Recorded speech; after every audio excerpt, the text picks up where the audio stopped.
BLDC fan का repairing करना बताएंगे। BLDC फैन में 2 ठो वायर रहता है जो डायरेक्ट 220 वोल्ट में कनेक्शन करते हैं, और जो नॉर्मल फैन रहता है उसमें या तो कॉइल से 3 ठो वायर या तो 4 ठो वायर कनेक्शन करके बाहर निकालते हैं और उसमें 1 ठो कैपेसिटर का भी कनेक्शन करते हैं। नॉर्मल पंखा में कॉइल और कैपेसिटर लगा हुआ रहता है, और BLDC फैन में कैपेसिटर का यूज नहीं होता, उसमें जो है PCB रहता है। नॉर्मल पंखा जो डायरेक्ट 220 वोल्ट से चलता है और BLDC फैन जो है DC वोल्ट से चलता है, क्योंकि AC से इसमें DC होता है, इसमें PCB लगा हुआ रहता है। तो इसको जो रिपेयरिंग करना बताएंगे BLDC फैन में स्टेप बाय स्टेप। मेरा चैनल पे बहुत सारा वीडियो है इलेक्ट्रिशियन से रिलेटेड, तो जाके देख सकते हो, सीख सकते हैं। तो BLDC फैन में 1 ठो लाइट भी लगा हुआ रहता है। BLDC फैन को जो रिमोट से कंट्रोल कर सकते हैं, इसका स्पीड या तो लाइट को जो रिमोट के कंट्रोल से ऑन ऑफ कर सकते हैं। तो सबसे पहले जो रोटर को खोल के बाहर कर लेंगे। तो नॉर्मल पंखा के जैसा जो इसमें भी 3 ठो नट लगा हुआ रहता है बॉडी में, तो तीनों नट को जो खोल के बाहर कर लेंगे तो आसानी से जो है रोटर बाहर आ जाएगा। नॉर्मल पंखा के कंपेयर में जो BLDC फैन है वो बहुत कम वाट का रहता है, इसमें जो बिजली का खपत बहुत कम होता है और पंखा भी जो है बहुत कम ही खराब होता है। 3 ठो नट लगा हुआ था, तो तीनों नट को खोल लिए, वायर को जो सही कर लेना, और ये पंखा का बॉडी जो आसानी से खुल जाएगा रोटर को ऊपर प्रेस करने पर। देखिए इसमें भी जो 1 ठो बेरिंग लगा हुआ रहता है, और 6202 ही बेरिंग रहता है जो नॉर्मल पंखा में रहता है, वो भी इसमें भी बेरिंग लगा हुआ रहता है। बेरिंग जो है सही है। इसमें 1 ठो PCB लगा हुआ रहता है जो AC वोल्टेज को DC करता है। यही PCB से जो पूरा पंखा को कंट्रोल होता है। इसमें भी कॉइल का वेंडिंग किया हुआ रहता है। BLDC फैन का जो कॉइल रहता है वो जल्दी जलता नहीं, क्योंकि बहुत हैवी वायर से इसका वेंडिंग किया हुआ रहता है। इसका PCB ही खराब होता है ज़्यादातर। और जो नॉर्मल पंखा रहता है उसमें भी कॉइल का वेंडिंग रहता है, लेकिन बहुत पतला वायर से रहता है। इसमें को वेंडिंग करके या तो 3 वायर या तो 4 वायर का कनेक्शन करके बाहर निकाला जाता है। उसके बाद 1 ठो कैपेसिटर लगा के पंखा को जो है चलाया जाता है तो चलता है। अब BLDC फैन में जो कोई भी कैपेसिटर यूज नहीं होता है, इसमें 1 ठो PCB रहता है। पहले PCB को खोल के बाहर कर लेंगे। तो इसमें 2 ठो नट लगा था, तो दोनों नट को जो खोल लेंगे। PCB में लगे सभी कंपोनेंट्स को जो एक एक करके चेक करेंगे खराब है कि सही से। तो सबसे पहले जो है दोनों नट को खोल के बाहर कर लिए। इसमें 2 ठो नट लगा था PCB में, और जो 3 ठो वायर कॉइल से बाहर आया, 1 ठो ब्लू, 1 ठो पीला, 1 ठो रेड, तो तीनों वायर को खोल लेंगे। इसमें जो है स्क्रू नहीं कसा हुआ रहता है, इसको जो पुश का स्प्रिंग रहता है, तो उसको जो दबाने पर वायर को जो खींचेंगे तो आसानी से बाहर आ जाएगा। देखिए तीनों वायर जो है बाहर कर लिए। PCB में 1 ठो 4 वायर का कनेक्टर लगा हुआ है जो शाफ्ट के अंदर के है चारों वायर। तो 2 ठो वायर जो लाइट है उसके लिए है, और 2 ठो जो है सेंसर है जिसे रिमोट जो कंट्रोल करता है। बाहर कर लेंगे, ऊपर की तरफ खींचेंगे तो आसानी से खुल जाएगा। PCB से 2 ठो वायर जो है बाहर निकाला जाता है जो डायरेक्ट 220 वोल्ट में कनेक्शन करते हैं, तो उस वायर भी जो है नीचे की तरफ खींच लेंगे सॉफ्ट से, और PCB जो आसानी से खुल के बाहर आ जाएगा। देखिए PCB जो है बाहर कर लिए। इसमें बहुत सारा कंपोनेंट्स लगा है छोटे छोटे, और SMD कंपोनेंट्स भी लगा हुआ है PCB के पीछे तरफ से। तो सभी को चेक करेंगे एक एक करके खराब है कि सही से। इसको रिपेयरिंग करना सीखेंगे, बहुत आसान है।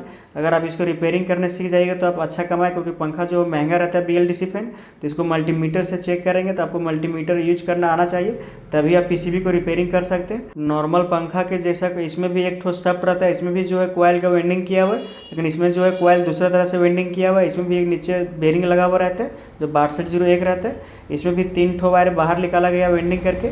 तो इसमें जो कॉइल का वेंडिंग दूसरा तरह रहता है, नॉर्मल पंखा में जो दूसरा तरह से वेंडिंग किया हुआ रहता है। कॉइल से जो कुछ प्रॉब्लम नहीं है तो इसको साइड में रख लेंगे, और PCB को जो रिपेयरिंग करना सीखेंगे। तो उसके लिए जो 1 मल्टीमीटर लेना है।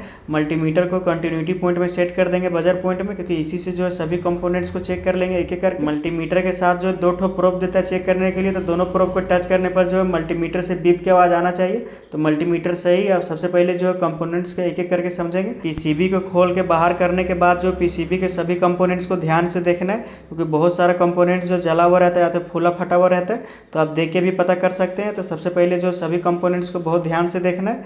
तो इसमें कोई भी कंपोनेंट जो जला फटा हुआ नहीं है। इस PCB से जो 2 ठो वायर के कनेक्शन करके बाहर निकालते हैं जो डायरेक्ट 220 वोल्ट में कनेक्शन करते हैं, उसको PCB में डायरेक्ट 220 वोल्ट जो इन होता है। पहले PCB में 1 ठो फ्यूज लगा हुआ रहता है, क्योंकि ओवर वोल्टेज या तो शॉर्ट सर्किट होने पर जो फ्यूज जल जाता है और सभी चीज़ जो सेफ रहता है।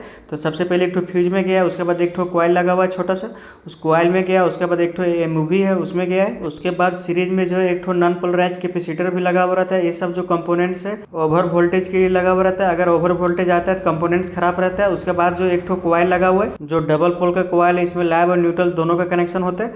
उसके बाद कॉइल से होते हुए ब्रिज रेक्टिफायर डायोड में जाता है जो AC वोल्टेज से DC होता है। तो इसमें जो है 4 ठो पॉइंट रहता है कनेक्शन करने के लिए। तो 200 AC इन का रहता है, 2 ठो जो है प्लस माइनस DC आउट के लिए रहता है। ब्रिज रेक्टिफायर से AC वोल्टेज से DC होकर उसके बाद जो है MOSFET में जाता है, क्योंकि MOSFET जो है ट्रांसफार्मर को स्विचिंग करता है। उसके बाद ट्रांसफार्मर जो आगे वोल्टेज आउट करता है, ट्रांसफार्मर जो है वोल्टेज कम करके आउट करता है, क्योंकि ट्रांसफार्मर जो है 300 वोल्टेज से 350 वोल्टेज तक इन होता है। ट्रांसफार्मर आउटपुट जो है कम वोल्टेज करके देता है। उसके बाद 3 पिन के जो डायोड रहता है जो 2 पिन जो इनपुट रहता है, 1 पिन जो आउटपुट रहता है। उसके बाद एक 24 वोल्ट का कैपेसिटर लगा हुआ रहता है जो वोल्टेज को फिल्टर करता है। ये कैपेसिटर खराब होने पर भी जो पंखा चलेगा नहीं। अगर कैपेसिटर यहाँ से खुला हुआ रहेगा तो फटा हुआ रहेगा, तो इसका कैपेसिटी कम होने पर भी जो है पंखा नहीं चलेगा। एक ठो मेन IC रहता है जो कोयल को चलाता है, जहाँ पे कोयल के तीनों वायर के कनेक्शन होता है।